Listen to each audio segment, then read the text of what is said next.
What's up, FA Nation? I'm Matt Selz. I'm your tools manager here at Fantasy Alarm, and I wanted to take you for a tour around the latest feature for our NFL lineup generator. Now, this will actually be coming to all lineup generators that it pertains to, but we're starting with the NFL one.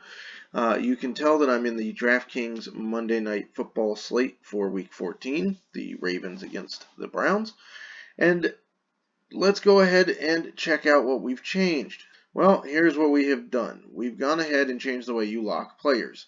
So instead of just clicking the lock button and then being put in your lineup wherever the first place they fit, and they get locked in all the lineups up to the exposure cap, now if you click this, you get a lock pop-up.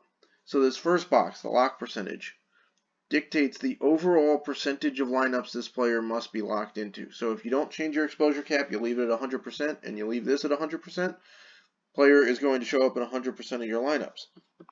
Let's say, for sake of argument, that you leave the exposure cap at 100 and you change this to 60. Now this player will show up in 60% of your lineups. Okay?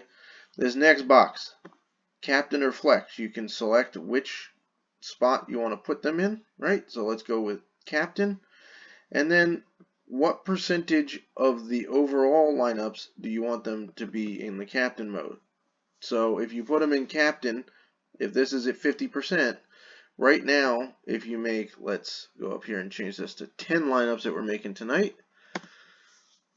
Right, so you can see it changes in real time. So if you leave this in 50, you can see he'll show up in captain spot 3 times and flex 3 times. So let's say we want him to be in captain a little bit more often. Change that to 70%. Now you'll see he's in captain 5 times, flex once. We're going to go ahead and lock him in.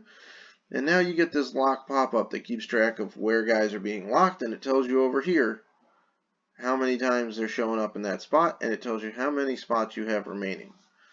Alright, we'll lock Nick Chubb in here, and we'll just default him to 50-50. And look at that, we've got 0 remaining captain spots available because we got 5 and 5. And now we're going to go ahead and generate. And we've also made the generation faster, so it should take less time. And boom, there you go. So now if you look, we got Nick Chubb at 100%, Lamar Jackson at 60%, captain 50-50, and then flex, it splits them out quite, the same way. So Nick Chubb in 50% and Lamar Jackson's shows up in one flex lineup. So there you go. That's the new change. It should give you a bunch more control over how you set your lineups for not only showdown slates, but also main slates, because running backs, wide receivers, and tight ends, you can select their normal position or flex, and we will have it for all the other sports that it pertains to, including NBA and NHL, coming up here shortly. So hope you enjoy, FA Nation.